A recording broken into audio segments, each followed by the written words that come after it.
सामान्य हिटलर एक गरीब घराने में 20 अप्रैल 1889 को ऑस्ट्रिया में पैदा हुआ। वियना ऑस्ट्रिया का दारकूमत था। ऑस्ट्रिया के फाइन कॉलेज ऑफ आर्ट्स में एडमिशन के लिए अप्लाई किया वहाँ, मगर उसको एडमिशन ना मिल सका। फिर उसने 1913 में जर्मनी बना ली और जर्मनी की फौज में एक सिपाही की हैसियत में मुलाजमत इख्तियार। उसने पहली जंग अजीम में एक सिपाही हैसियत से फ़राइज़ सर अंजाम दिए, क्योंकि उसके अफसरान के नज़दीक हिटलर में कायदाना सलाहियतों की कमी थी, इसलिए वो मज़ीद तरक्की न कर सका।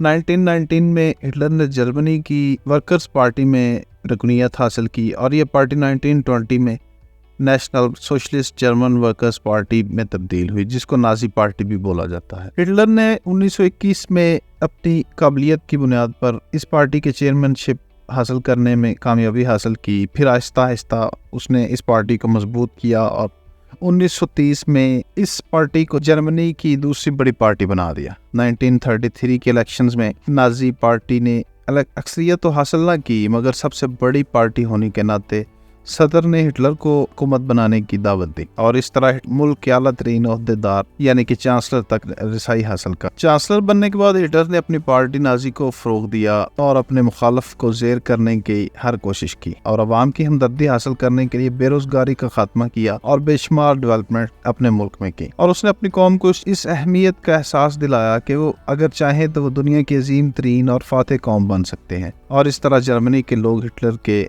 गर्विदा हो गए। 1939 में हिटलर ने अपने जारहाना हथकंडे पोलैंड तक बढ़ा दिए, जिसके नतीजे में दूसरी जंग अजीम की नौबत आई। और अगर हिस्ट्री में देखें, हिटलर को कई खित्तों में मुनफी नज़रों से देखा जाता है, लेकिन बाज़ दुनिया के तारीखदान उसे एक शातिर ज़हीन और काबिल इंसान मानते हैं। उसकी शख्सियत को करिश्माती शख्सियत भी कहा जाता है, क्योंकि वो लाखों के मजमे के सामने निहायत पुरअसर तकरीर करते थे।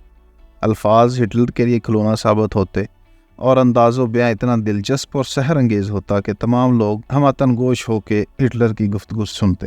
हिटलर की कबूलियत की बुनियाद उसकी पार्टी का मंशूर था और उसके वो नज़रियात थे जो आगे चलकर उन्हीं नज़रियात की बुनियाद पर जर्मनी के दो टुकड़े हुए और फिर हिटलर का दुनिया की बदतरीन शख्सियतों में शुमार हुआ। आज भी जिस तरह मुसलमानों में यजीद का नाम बुरा समझा जाता है, मगरबी अक़वाम में हिटलर को भी इसी तरह शदीद नफ़रत की निगाह से देखा जाता है। जर्मनी की कौम आज भी अपने इजदाद की गलती पर नातम है और अक़वाम आलम के सामने हमेशा नज़रें झुकाए होते हैं। यहूदियों को कहना है कि हिटलर ने जर्मनी और पोलैंड में तकरीबन 60 लाख यहूदी कत्ल किए और इसी नस्ल कशी को यहूदी होलोकॉस्ट के नाम से याद करते हैं। दूसरी जंग अजीम के आखिरी दिनों में यानी कि 30 अप्रैल 1945 को हिटलर ने बर्लिन में अपनी जान बचाने के लिए ज़ेर ज़मीन बना ली और अपनी नई दुल्हन एवन ब्राउन को शरीक हयात बनाया, लेकिन चंद नामालूम वजूहात की बिना पर कहा जाता है कि उसने अपनी बीवी के साथ मिलकर 30 अप्रैल 1945 को खुदसूजी कर ली। यहाँ पर कुछ थ्योरीज और कुछ चीज़ें बहुत दिलचस्प हैं, क्योंकि हिटलर एक करिश्माती इंसान था, उसी तरह उससे मुतल्लिका बहुत सी चीज़ें आज तक कही और बोली जाती हैं।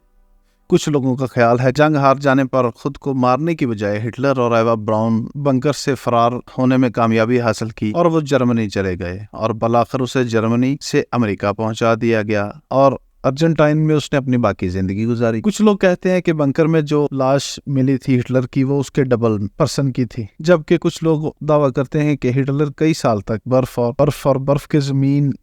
के ज़ेर ज़मीन बंकर्स में रहा और कुछ लोग तो यहाँ तक दावा करते हैं कि उन्होंने हिटलर को साउथ अमेरिका और अर्जेंटाइन में देखा। ये तमाम कॉन्स्पायरेसी थ्योरीज अपनी जगह, मगर हिटलर का खात्मा बुरे तरीके से हुआ और आज भी हिटलर को ज़्यादा लोग बुरे अल्फाज के साथ याद करते हैं। सामाइन, मिलते हैं एक नई वीडियो के साथ, एक नए टॉपिक के साथ। तब तक के लिए अपना ख्याल रखें। अल्लाह हाफिज़।